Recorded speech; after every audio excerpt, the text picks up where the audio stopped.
राम राम दोस्तों, जनता बोले राजकोट में आपका स्वागत है। मैं आपका लदला देसी छोरा रोहित। जिस तरीके से गुहाना तहसील में लगातार कुछ दिन पहले जो दो लड़कियां जस्टिस लगी थी, उसी से बढ़कर पट ए डीजे का हमारे उलाना गांव के सर क्या नाम है, जयेंद्र जी ने उलाना गांव के ने ये नहीं पता छोटी छोटी सीटियों पे चढ़ गया तो बड़ा मुकाम कायम किया है। जयेंद्र जी सर नमस्कार। नमस्कार सर, आप ये पहले कहाँ से कब सोचा था ये सपना कि मैं इस सीटी पे पहुंचूं? मैंने 2006 में एलएलबी की थी और 2009 में एडीए भर्ती हुआ था मैं। तो एडीए लगने के बाद मुझे पता चला कि जज क्या चीज़ होती है, तो उसके बाद मैंने ये प्रयास शुरू किए थे और आज फाइनली मुझे मुकाम मिला है। सर, जिस तरीके से आप पहले गांव में भी रहते थे और कहाँ से पढ़ाई शिक्षा शुरू में फर्स्ट में कौन से स्कूल में गए, फिर कहाँ से कोर्स करके आगे से आगे कैसे पहुँचे? मैंने जो हाई स्कूल गीता विद्या मंदिर गुहाना से पास किया था। 12वीं जो मैंने कॉलेज से पास की थी, यूनिवर्सिटी कॉलेज रोहतक से 2001 में मेरा लास्ट बैच था कॉलेज का। उसके बाद कॉलेज की बंद हो गई थी 12वीं। 2006 में एलएलबी की थी रोहतक से, फिर 2008 में एलएलएम और 2009 में सिलेक्शन हो गया था। अच्छा, लोगों की अभी बहुत ही बड़ी बड़ी समस्या, बिल्कुल छोटी समस्या उनके लिए बहुत ही बड़ी बन चुकी है।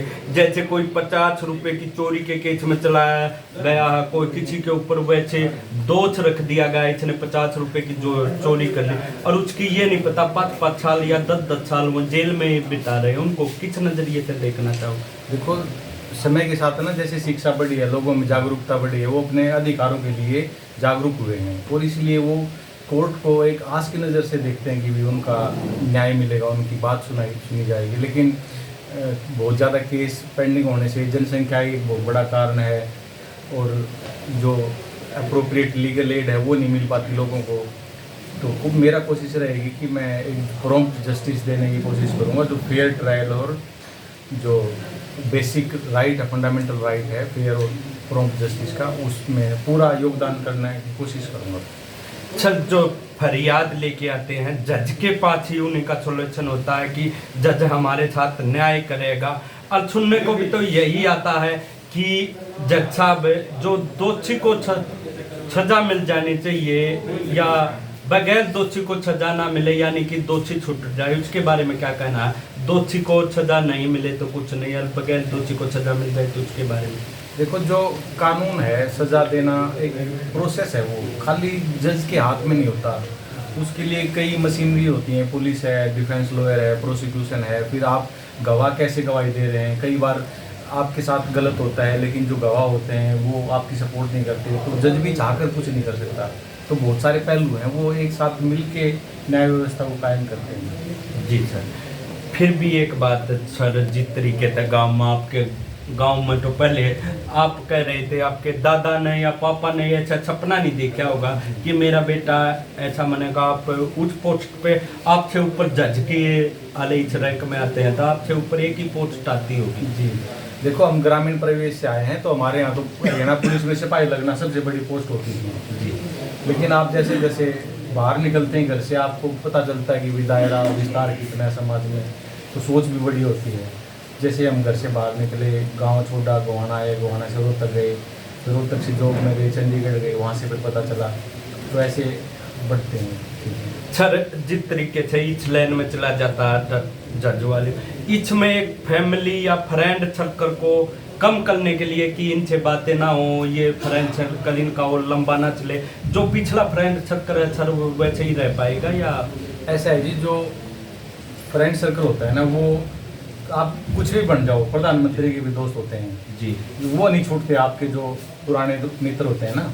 लेकिन कुछ ऐसी चीज़ होती है कि आप एक मुकाम पे पहुंच गए, तो उसके मुकाम के कारण जो आपके साथ दोस्ती होती हैं वो ठीक नहीं मानता मैं।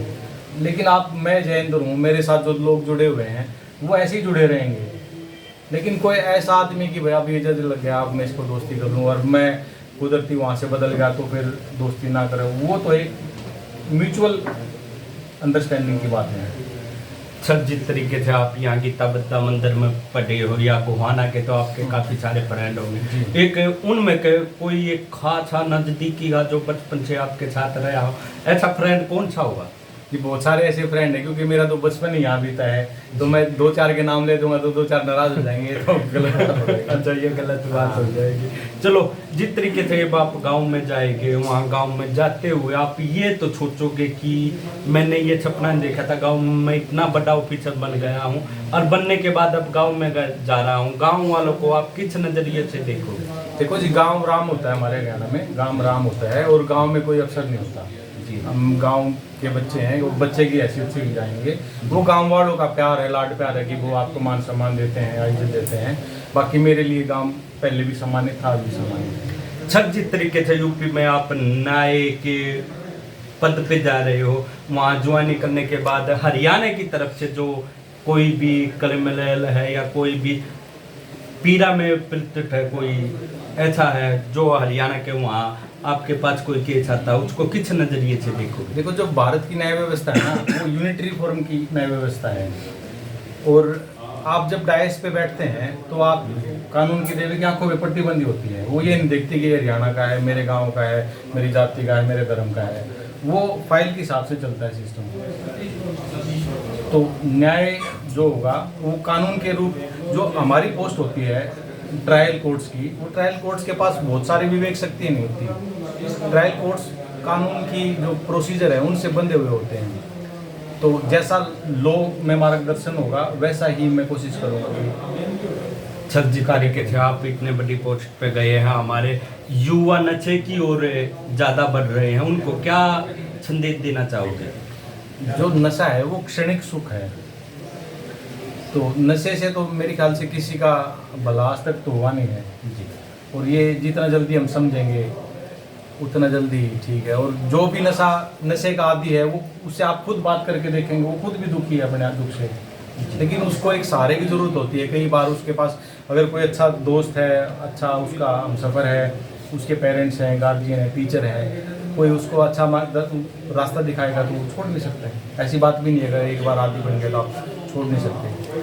जी सर, लास्ट में हमारे दर्शकों को क्या संदेश देना है? मैं यही संदेश देना चाहता हूँ जी बार बार कि आप कोई भी लक्ष्य रखें, लक्ष्य को प्राप्त करने के लिए चलते रहें। बाधाएं आएंगी, मुश्किलें आएंगी, लेकिन आगे चलते रहें। लक्ष्य प्राप्त होगा, उसके बाद फिर नया लक्ष्य बनाएंगे। जी सर, देखिए हमारे ADJ साहब ये लगे हुए हैं, कुछ ही दिन में इनकी पोस्ट ज्वाइनिंग भी हो जाएगी। ज्वाइनिंग होने के बाद देखते हैं इनका आगे भाई एक के ताकत जज की जो न्याय का DGP बने, DGP भी बने हरियाणा की अपील में इन्होंने जो किया है। हमारे ज्ञानेंद्र जी इन्होंने भाई हमारी गोहाना तहसील का बरोदेल के कलोलाने गांव का भाई इन्हें नाम ऊंचा करा है। जय हिंद, जय हरियाणा।